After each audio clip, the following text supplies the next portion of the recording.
کروانے کی طاقت تھی، جیسے وہ اپنے غصے کے باوجود کچھ بول نہیں پا رہا تھا یا شاید وہ اسے سننا چاہتا تھا۔ اس کی اس وضاحت سے بے اختیار اس کی بے چینی میں کچھ کمی آئی تھی، تو مطلب اس کے نزدیک اس کی کہی ہوئی بات کی کوئی اہمیت تھی جس پر وہ اسے نہ چاہتے ہوئے بھی وضاحت دے رہی تھی۔ وہ یہ جان کر اندر ہی اندر کچھ مطمئن سا ہوا۔ اس کی پیشانی پر پڑے بل آہستہ آہستہ غائب ہونے لگے۔ ایک اور بات، وہ اپنی بات پوری کرنے کے ایک لمحے بعد ہی اس کے اسپاٹ چہرے کو دیکھتی ہوئی دوبارہ گویا ہوئی۔ انداز ایسا تھا جیسے کچھ یاد آنے پر دوبارہ اسے مخاطب کر رہی تھی۔ کچھ دیر پہلے کی نسبت اب اس کا لہجہ عام سا تھا اور انداز پرسکون۔ اس دن ہسپتال کا بل کس نے بھرا تھا؟ اسرا نے اسے دیکھتے ہوئے پوچھا، جس کی سنہری آنکھیں اسی کے چہرے پر جمی تھیں۔ میرے فرشتوں نے، اس نے اکتائے سے لہجے میں کہا تھا۔ ساحر اس کی بات سن کر بدمزہ ہوا تھا۔ وہ جانتا تھا کہ اب وہ پھر سے حساب کتاب شروع کرنے والی تھی، پھر سے وہی ذکر۔ وہ شدید خوف میں مبتلا ہوا تھا۔ آپ کے فرشتوں کو مجھ پر یہ مہربانی کرنے کی کوئی ضرورت نہیں ہے۔ اس ہسپتال کا بل آپ میرے پیسوں سے کاٹ لیجیے گا۔ اسرا نے اپنے بال کان کے پیچھے اٹستے ہوئے سرسری سی نظر اس پر ڈالتے ہوئے کہا، اور وہاں موجود ایک چیئر پر ٹک گئی۔ یہ غیر ارادی عمل تھا۔ ساحر نے بغور اسے اس کے پرسکون سے انداز کو دیکھا۔ تمہارے پیسے؟ ساحر نے ناسمجھی سے اسے دیکھتے ہوئے پوچھا، جو کہ ریلیکس سی چیئر پر بیٹھی تھی۔ وہ جو میں نے آپ کو اپنے ایئرنگز دیے تھے، اسے بیچ کر آپ کو اچھے خاصے پیسے ملے ہوں گے۔ وہ کپڑے اور دوسرے اخراجات کے پیسے کاٹنے کے بعد بھی لاکھوں بچے ہوں گے۔ اس میں سے کاٹنے کا کہہ رہی ہوں۔ اب مجھ پر آپ کو کوئی احسان نہیں، اسرا نے اسے وضاحت دیتے ہوئے تحمل سے بتایا۔ اس کی وضاحت دینے پر ایک پل کے لیے ساحر کو اپنی سماعت پر شبہ ہوا۔ اسے کتنی پرواہ تھی اس بات کی کہ وہ اس کے کسی احسان میں نہ رہے، جبکہ مسلسل وہ اس کے احسانوں میں گھری ہوئی تھی۔ اسے اپنے پیسوں کا کتنا حساب تھا؟ اس نے اسے آخر سمجھ کیا رکھا تھا؟ وہ اس کی وضاحت پر بے ساختہ ہی کوڑا تھا۔ بہت بہتر، اس کی وضاحت پر اس نے جبراً مسکراتے ہوئے کہا، جبکہ زبردستی کی مسکراہٹ میں فقط ایک پل کے لیے اس کی تھوڑی میں پڑتا خم نمودار ہوا تھا، جو کہ اس کی طرف دیکھتی اسرا کی نظروں میں آج پہلی بار آیا تھا۔ وہ اگلے ہی لمحے اپنی نظریں پھیر گئی۔ حساب میں کتنی اچھی ہوگی تم، مگر دعا کرنا کہ میں کبھی حساب کرنے پر نہ آؤں، کیونکہ جس دن میں حساب کتاب کرنے پر آیا، اس دن تمہارے پاس بولنے کو کچھ نہیں بچے گا۔ ساحر نے بروز کھاتے ہوئے پورے اسرار سے لہجے میں کہا، جس پر اسرا نے ناسمجھی سے اسے دیکھا۔ ہفتے کو اپنا سامان پیک کر کے ریڈی رہنا، تم اب مزید یہاں نہیں رک سکتی۔ میرا ایک آدمی تمہیں پک کرنے آئے گا، جس کے ساتھ بغیر کوئی چوں چرا کیے آ جانا، ورنہ جیل تو تم نے آج نہیں تو کل جانا ہی ہے۔ اس لیے سوچ سمجھ کر کچھ بھی کرنے کا سوچنا۔ تمہاری ہر حرکت پر میری نظر ہوگی۔ ظاہر پرسکون سے لہجے میں کہتا وہ اسے باخبر کر رہا تھا، جبکہ اس کے انداز میں وارننگ چھپی ہوئی تھی جو اسرا عالم کا سارا سکون غارت کر گئی تھی۔ اسرا اسے ناگوار نظروں سے دیکھتی ہوئی اپنی جگہ سے کھڑی ہوئی تھی۔ ابھی وہ اس سے پوچھتی کہ وہ اسے کہاں آنے کے بارے میں کہہ رہا تھا، جب اسے بولنے کو لب کھولتا دیکھ وہ دوبارہ مخاطب ہوا تھا، جبکہ اس دوران وہ چند قدموں کا فاصلہ طے کر کے اس کے نزدیک آیا تھا۔ صرف ایک قدم کا فاصلہ تھا ان کے درمیان۔ ذہانت سے چمکتی ہوئی سنہری آنکھوں نے براہ راست اس بے خوف بادامی آنکھوں میں دیکھا، جو کہ اس کے یوں قریب آ جانے پر بغیر گھبرائے کھا جانے والی نگاہوں سے اسے دیکھ رہی تھی۔ ہائے اسرا عالم اور اس کا یہ خوف انداز! اور کیا کہہ رہی تھی تم، کہ تمہیں قید کرنے والے اور تم پر اختیار جتانے والا بھی پیدا نہیں ہوا؟ ساحر اپنی بات ادھوری چھوڑ کر چہرہ ایک پل کو نیچے جھکا کر ہلکا سا مسکرایا تھا، یوں جیسے اس کی اس بات سے نے اسے بہت لطف دیا۔ وہ اس کی اس بات سے محظوظ ہوا تھا۔ اس کی مسکراہٹ بہت پیاری تھی۔ اس کی تھوڑی پر پڑتا وہ خم پھر سے نمودار ہوا تھا، جس پر اسرا ایک پل کو سانس روک گئی۔ لیٹ می کلیئر یو مس اسرا عالم، وہ شخص تم سے 6 سال پہلے پیدا ہو چکا ہے۔ Mind it. سنجیدگی سے اسے کچھ باور کرواتا وہ اس کے کتابی چہرے سے نظریں ہٹاتا مزید وہاں ایک لمحہ بھی رکے کمرے سے باہر نکل گیا۔ پورا کمرہ اس کے دل فریب کولون کی خوشبو سے مہک رہا تھا۔ اس کے جانے کے بعد اسرا نے پچھلے 1 منٹ سے روکی اپنی سانس بحال کی تھی۔ اس کی دھڑکنیں معمول سے تیز تھیں۔ حواسوں پر ابھی تک اس نے نزدیک آ کر یوں گمگیر سے لہجے میں بولے گئے الفاظ چھائے ہوئے تھے۔ یوں لگتا تھا جیسے کوئی جادوگر اسے ایک لمحے کے لیے اپنے سیر میں گھیر گیا ہو، جو وہ اس کے یوں قریب آ جانے پر کچھ بول بھی نہیں سکی تھی، اسے کوئی کھڑی کھوٹی سنا بھی نہ سکی تھی۔ اس نے بمشکل اس کے سیر سے نکلتے ہوئے اپنے سر کو لفی میں جھٹکا تھا۔ بدتمیز! اسرا اپنے دل کی تیز ہوتی دھڑکنوں سے پریشان ہوتی بوکھلاہٹ میں زیر لب بڑبڑائی تھی۔ اس نے بمشکل اپنی گھبراہٹ کو چھپانا چاہا، جبکہ اسے رہ کر اپنی بے بسی پر غصہ آ رہا تھا۔ آخر وہ کیوں نہ اس کی اس حرکت پر اسے کوئی کھری کھوٹی سنا سکی۔ وہ کتنی ہی دیر اسے غصے کے پیش نظر بھی یہیں موجود رہی۔ رات میں پریشا نے اسے ڈنر تیار ہونے کے بعد ہی آ کر اٹھایا تھا۔ جب نیچے آ کر اسے پتہ چلا کہ یہ موصوف بھی یہاں موجود ہیں، اسے اگنور کرتی ہوئی خاموشی سے ڈنر کر کے اپنے کمرے میں واپس چلے گئی تھی۔ جب کچھ دیر بعد پریشا نے آ کر اس کا پیغام دیا تھا کہ بھائی اسے نیچے ڈرائنگ روم میں بلا رہے ہیں، جس پر اسرا یہاں آئی تھی۔ ابھی اسے یہ سوچ سوچ کر بے چینی ہو رہی تھی کہ وہ اسے کہاں رکھنے والا ہے، یہاں جو اس کا دل بھی لگ گیا تھا۔ پتہ نہیں اس کی قسمت میں اور کتنے امتحان لکھے تھے اور کتنی آزمائشیں تھیں جو اس کی منتظر تھیں۔ اسے کب اس سفر میں منزل ملنے والی تھی، اس کی یہ جنگ جانے کب ختم ہونے والی تھی، وہ کب اپنی یہ جنگ جیتنے والی تھی۔ وہ پریشانی سے اپنا سر دونوں ہاتھوں میں گرا کر بیٹھی تھی۔ اسی وقت کھڑکی سے عشاء کی اذان کی آواز اس کے کانوں سے ٹکرائی تھی، تو وہ آہستہ سے اپنا سر اٹھا کر شانوں پر ڈھل کر دوپٹہ سر پر درست کرتی خاموشی سے اذان سنتے اس کا جواب دینے لگی۔ اذان کے مکمل ہوتے ہی وہ نماز کی نیت کرتی کمرے سے باہر نکل گئی۔ اس نے اپنے کل کا فیصلہ اللہ پر چھوڑ دیا، جو کہ بہترین فیصلہ کرنے والا تھا۔ اللہ کے سپرد کیے ہوئے کام کبھی ادھورے نامکمل نہیں رہتے، بس ایمان کامل ہونا چاہیے۔ اسماعیل صاحب کے گھر پر اس کا پڑاؤ عارضی ہی تھا، وقتی ہی تھا، بس اتنا ہی تھا، لیکن اب جو اس کا سفر شروع ہونا تھا وہ دائمی تھا، اس کی منزل کی طرف جاتا تھا، کٹھن تھا اور پرزیت تھا۔ وہ نہیں جانتی تھی کہ اپنی منزل تک پہنچنے کے لیے اس کی آزمائشیں اور تکلیفیں تو ابھی شروع ہونی تھی۔ اسماعیل صاحب کا گھر تو کسی درخت کی ٹھنڈی چھاؤں کی طرح تھا جس نے اسے تپتی ہوئی دھوپ سے بچا لیا تھا، جبکہ آگے بہت سے امتحان اس کے لیے تیار کھڑے تھے، جس میں جانے وہ کامیاب ہونے والی تھی یا ایک بار پھر سب کچھ ہار کر ناکام۔ افراتفری کا عالم ہے یہاں، دنیا تو نہیں ہے، حرص و نفسا نفسی ہے یہاں، انسانیت تو نہیں ہے، پیسے کا روب ہے یہاں، ہمدردی تو نہیں ہے، نیکی محض دکھاوا ہے یہاں، خوف خدا تو نہیں ہے۔ لمبی تاریک راہداری میں بھاری اٹھتے قدموں کی آواز اس راہداری کے آخر پر موجود کمروں تک واضح سنی جا سکتی تھی۔ وہ اس تاریک سے راہداری کو بڑی مہارت سے بغیر لڑکھڑاتے پار کرتا ہوا ایک طرف بنے کمزور سے زینے کی طرف بڑھا تھا جو اس تیسری منزل سے اوپر کی طرف جاتا تھا۔ اس کے پیچھے آتا شخص بھی پورے اعتماد کے ساتھ اس کے نقش قدم پر چلتا اسے فالو کر رہا تھا۔ یہ عمارت باہر سے جتنی صاف ستھری اور پکی بنی تھی، اس کے اندر کا حال اس سے بالکل مختلف تھا۔ یہ ان کے خفیہ اڈوں میں سے تھا۔ جیسے جیسے سیڑھیاں پار کرتا اس کے پیچھے جا رہا تھا، اسے وہاں ہر منزل پر باڈی گارڈ دکھائی دے رہے تھے جنہوں نے اپنے چہرے کو ماسک سے ڈھانپ رکھا تھا اور تن کر کسی روبوٹ کی طرح کھڑے تھے۔ وہ انہیں سرسری سا دیکھتا اپنے آگے سیڑھیاں چڑھتے شخص کے پیچھے پیچھے ہی سیڑھیاں چڑھتا گیا۔ گلائی میں بنی یہ لمبی سیڑھیاں عمارت کی 8ویں منزل پر آ کر ختم ہوئی تھیں۔ وہ خاموش جائزہ لیتی نظروں سے اپنے طراف میں دیکھتا چلتے چلتے اچانک رک گیا تھا، کیونکہ اس کے آگے چلتا شخص بھی اب رک چکا تھا۔ اس نے ایک دروازے کے باہر پہنچ کر پلٹ کر اسے اپنے ساتھ آنے کا اشارہ کیا تھا، جس پر وہ اس بات میں سر ہلاتا اس کے پیچھے ہی اس دروازے سے اندر داخل ہو گیا۔ گارڈز نے اسے دیکھتے ہی فوراً اسے دروازہ کھول دیا۔ اس کمرے کا نقشہ تو پوری عمارت سے مختلف تھا۔ جدید فرنیچر اور مہنگے ڈیکوریشن پیسز سے مزین یہ کمرہ کوئی میٹنگ ہال کا منظر پیش کر رہا تھا۔ وہ چلتا ہوا اس کمرے کے آخر پر بنے ایک کانچ کے دروازے کے پاس گیا، جس سے اندر داخل ہوتے ہی وہ رک گیا تھا۔ منظور شاہ شاہانہ انداز میں ایک بڑی سی کرسی پر براجمان تھا۔ اس کے اطراف میں 4 لڑکے بیٹھے اپنے اپنے لیپ ٹاپس کو گود میں رکھے بہت مصروف سے انداز میں شاہ صاحب کی دی گئی ہدایات پر عمل کرتے ہوئے کام میں مصروف تھے۔ اسد کے ساتھ ہی سنجان آدمی کو اندر داخل ہوتا دیکھ شاہ صاحب ایک پل کو خاموش ہو گئے اور اپنے پاس بیٹھے لڑکوں کو جانے کا اشارہ کیا، جو کہ سافٹ ویئر انجینئرز تھے اور منظور شاہ کے لیے کام کرتے تھے۔ سر یہی ہے وہ جس کا ذکر میں نے آپ سے کیا تھا۔ آج سے ہمارا سارا مال ٹرانسفر اور وصول کرنے کا کام کالیا ہی کرے گا۔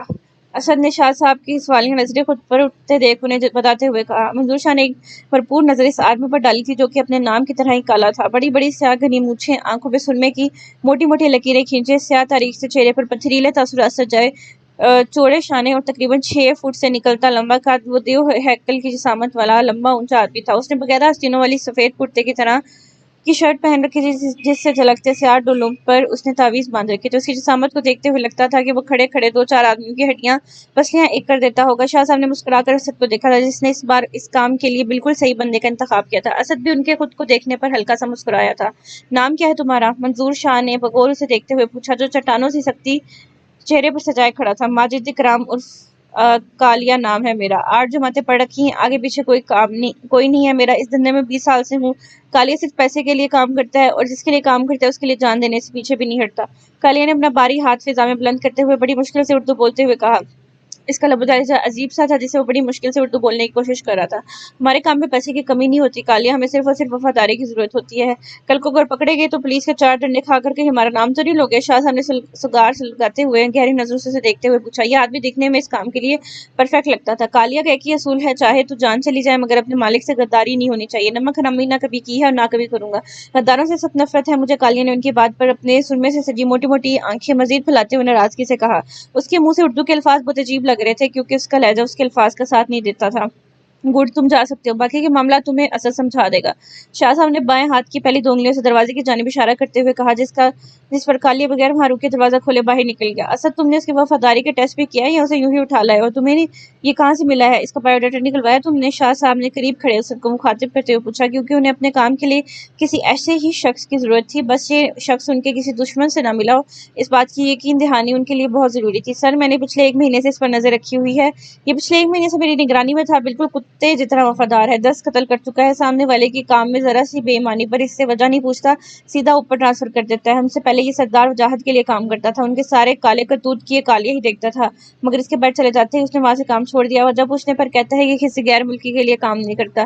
آپ بے فکر ہو جائیے، ہمارے بڑے کام کی چیز ہے، ورنہ تو اس کمینے ٹونی نے ہمیں مروانے کی کوئی کسر نہیں چھوڑی تھی۔ اگر اسے جیل میں فیضی پہلی رات ہی زہر کا کیپسول کھانے میں ملا کر نہ دیتا تو وہ اتنی سی مار کھا کر ہی اگلے دن ہمارے خلاف بیان دینے والا تھا۔ اسد نے انہیں ساری بات سے آگاہ کرتے ہوئے کہا۔ ٹونی ان کا پچھلا ملازم تھا جو اڈے پر ریڈ پڑنے سے مال کے ساتھ ہی پکڑا گیا تھا۔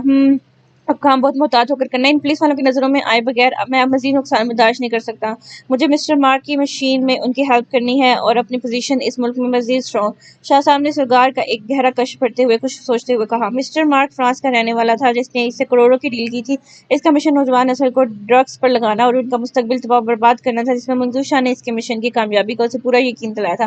منظور شاہ کے نزدیک رمشا اور پروفیسر کا کیس کب کا بند ہو چکا تھا، کیونکہ اسے فیضی کی طرف سے یہی رپورٹ ملی تھی کہ رمشا مرڈر کیس کے اصل مجرم اسرا کی تلاش جاری ہے، جبکہ پروفیسر کے کیس کا کوئی سراغ نہ ملتے ہوئے اس کی تفتیش اب ٹھنڈی پڑ چکی ہے۔ اس لیے منظور شاہ اس طرف سے بالکل مطمئن ہو چکا تھا۔ وہ الیکشن جیتنے کے بعد ہی بہت محتاط ہو کر چل رہا تھا، جبکہ اس کے کالے کرتوتوں کا نیٹ ورک اب پہلے سے زیادہ مضبوط ہو چکا تھا، جس کافی الحال حساب کتاب لینے والا کوئی نہ تھا۔ اور کتنی دیر ہے کھانا تیار ہونے میں چچی؟ آپ سارے دن اپنے کمرے میں آرام کر کے تھکتی نہیں ہے جو ایک وقت کا کھانا بھی وقت پر نہ بنا سکے؟ اب آپ سے آ کر تائی جان ہی پوچھیں گے۔ لیشا نے فاطمہ کو آٹا گوندتے دیکھا تو وہ ناگواری سے اسے دیکھتے ہوئے بولنے لگی۔ وہ سبھی بھی کچھ دیر پہلے بازار سے شاپنگ کر کے لوٹی تھی، جبکہ جانے سے پہلے تائی جان فاطمہ کو دوپہر کا کھانا بنانے کا کہہ کر گئی تھی، جو کہ ابھی تک تیار نہیں ہوا تھا، جس پر لیشا کا پارا 7ویں آسمان کو چھو رہا تھا۔ وہ آتے ساتھ ہی کچن میں داخل ہوئی تھی اور فاطمہ کو آٹا گوندتے دیکھ اسے شدید غصہ آیا۔ اس کا بھوک سے برا حال ہو رہا تھا۔ 3-4 گھنٹے بازار میں پھرنے کے بعد اسے شدید بھوک لگ رہی تھی، جبکہ فاطمہ کو بھی کھانے کی تیاری کرتے دیکھ وہ اپنی بھڑاس نکالتی مسلسل بولتی ہوئی کچن سے باہر نکل گئی۔ اس کا رخ تائی جان کے کمرے کی طرف تھا۔ 5 منٹ بعد تائی جان غصے سے تنفن کرتی کچن میں داخل ہوئی تھی۔ بہت ہی حرام ہوگی نہیں ہوگی تم فاطمہ، جو ایک وقت کا کھانا تم سے تیار ہونے میں نہیں آ رہا۔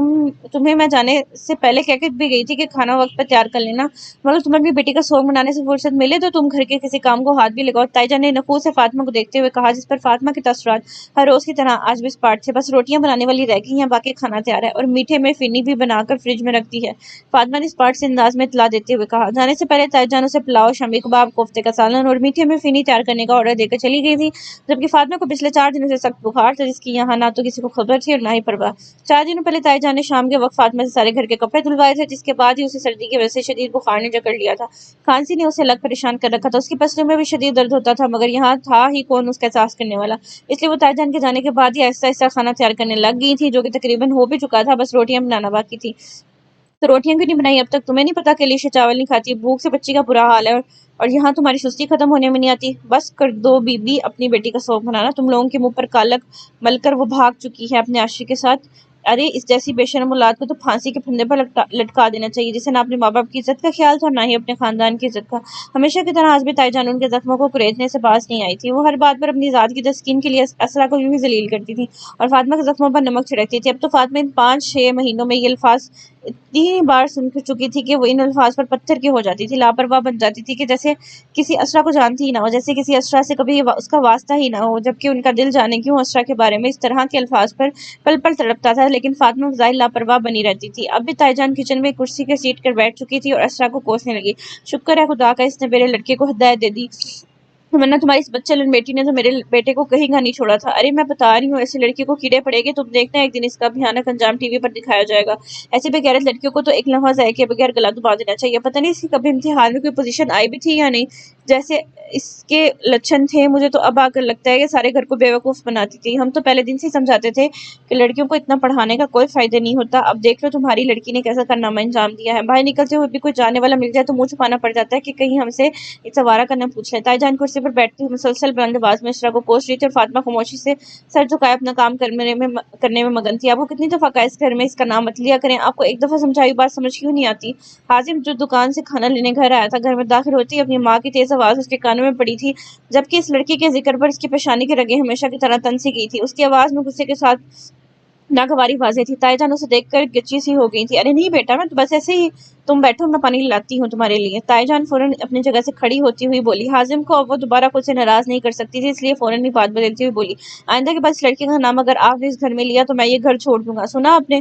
وہ ان کی بات کو اگنور کرتا ہوا اسپاٹ مگر حتمی لہجے میں بولا تھا، جس پر تائی جان ایک پل کو اسے دیکھ رہی تھی، جو کہ اس کی حمایت میں ہرگز نہیں بول رہا تھا بلکہ ناگواری میں کہہ رہا تھا۔ وہ فوراً اس بات میں سر ہلاتی ہوئی اسے بیٹھنے کا کہہ کر خود کچن سے باہر نکل گئی۔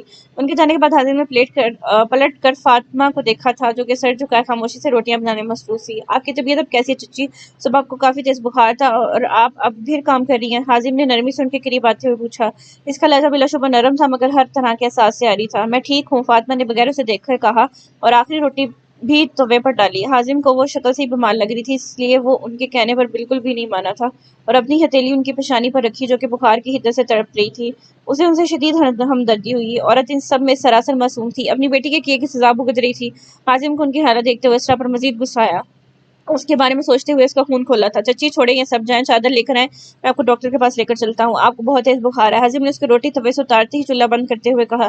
فاطمہ نے 2-4 بار منع بھی کیا مگر وہ اس کی ایک بھی نہ سنتا۔ وہ زبردستی اپنے ساتھ ڈاکٹر کے پاس لے گیا۔ جبکہ کچن کی طرف آتی بڑی تائی جان نے اپنے کمرے کے پاس کھڑی علیشا سے کھار کھاتی نگاہوں سے اسے جاتے دیکھا۔ علیشا اسے اسرا کی ماں سے یوں ہمدردیاں جتاتے دیکھ جل کر پیر پٹکتے ہوئے اپنے کمرے میں واپس بڑھ گئی، جبکہ تائی جان اپنے بیٹے کی ہمدردیوں پر سر تھامتے ہوئے صوفے پر بیٹھ گئی۔ دل میں وہ فاطمہ کو اس کی چالاکیوں پر کوس رہی تھیں جو کہ یقیناً اکیلے میں ان کے بیٹے کو اپنی بیٹی کی صفائیاں دینے والی تھی۔ ایسا تائی جان کو لگتا تھا، جبکہ حقیقت اس سے بالکل مختلف تھی۔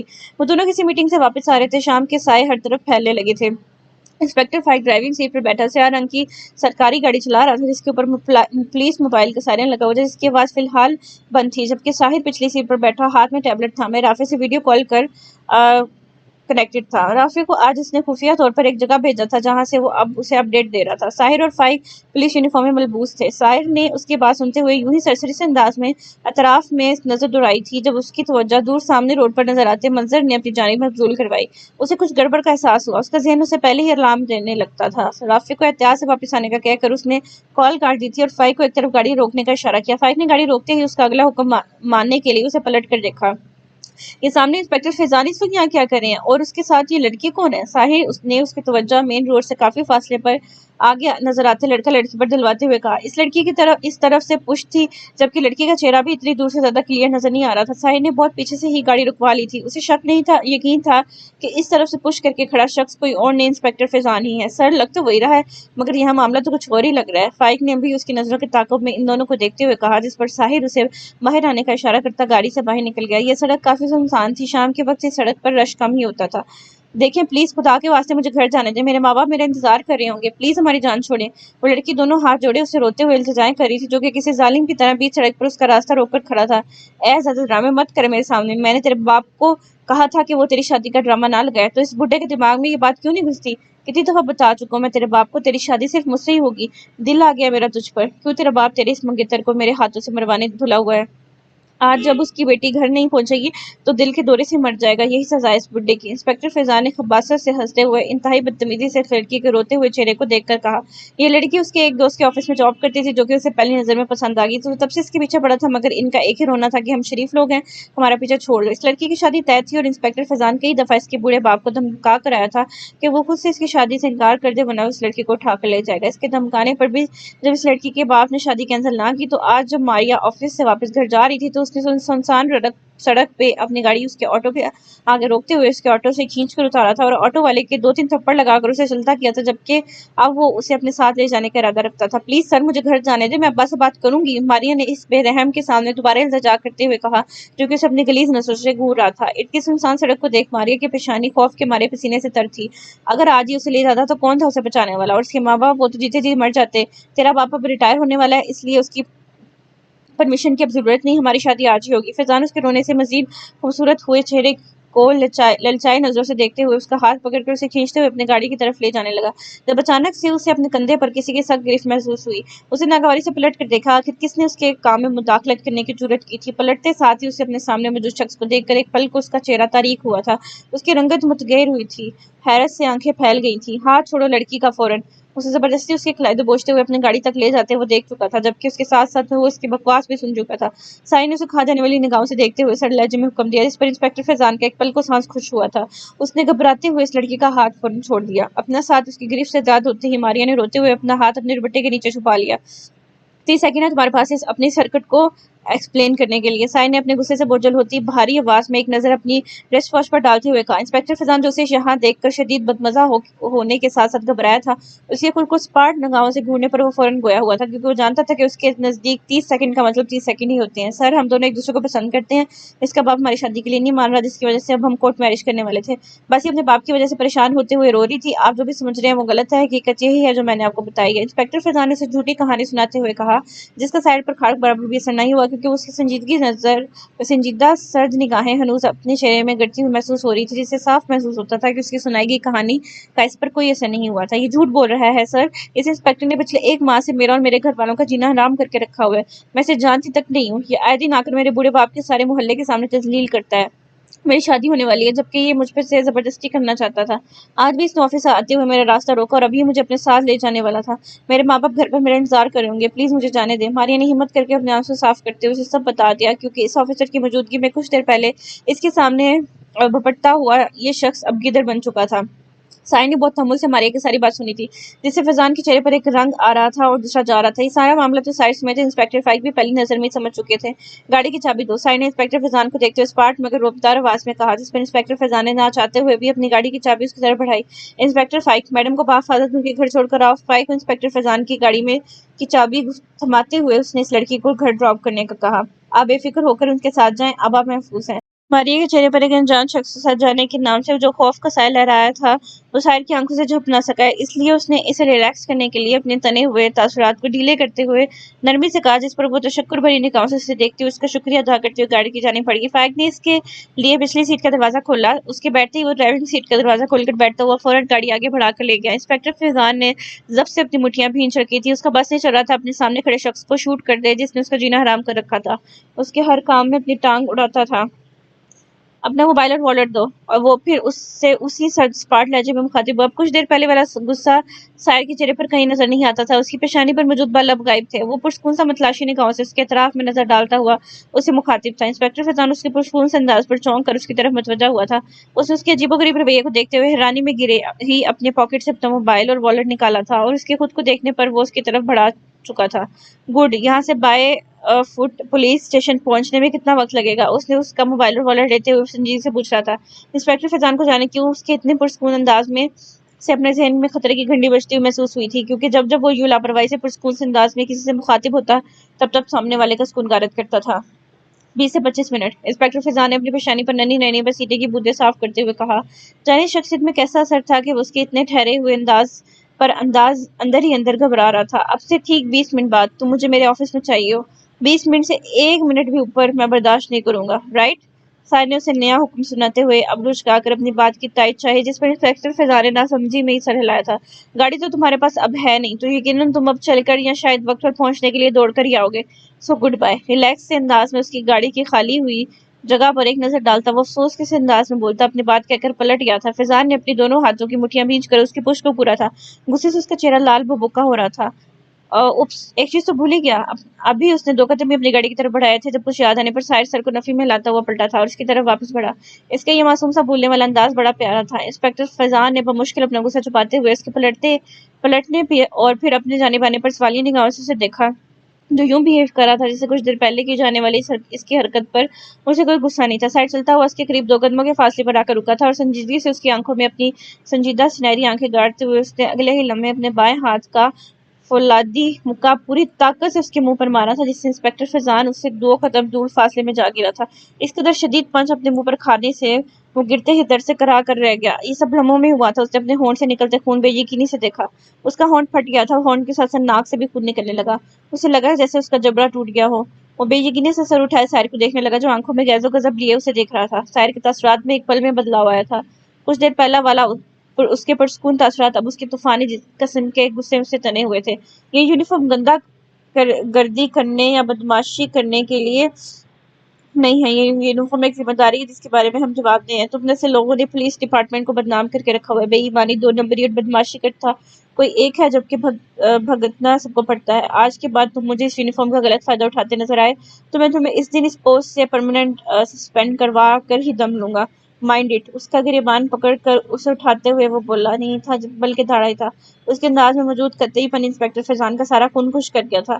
انسپیکٹر فیضان نے ہمیشہ پولیس اسٹیشن میں سب کو اس کے غصے کے قہر کے بارے میں باتیں کرتے سنا ہی تھا، جبکہ آج وہ دیکھ بھی رہا تھا۔ اس کی پیشانی خوف سے تر تھی، جبکہ اس کا منہ شدید دکھ رہا تھا۔ اپنی کچھ دیر پہلے یہاں کی جانے والی گنڈا گردی کو تم 20 منٹ بعد آ کر میرے آفس میں جسٹیفائی کرو گے، ورنہ کچھ دنوں کے لیے سسپینڈ ہونے کے لیے تیار رہنا۔ سائر سخت نظروں سے اسے وارن کرتا ہوا روبدار لہجے میں کہتا اپنی گاڑی کی جانب بڑھ گیا، جبکہ انسپیکٹر فیضان حق دک سا کھڑا دیکھ رہا تھا کہ اس کے ساتھ بنی کیا ہے۔ ہمیشہ دوسروں کو مارنے پیٹنے والے پر آج پہلی بار کسی نے ہاتھ اٹھایا تھا، پہلی بار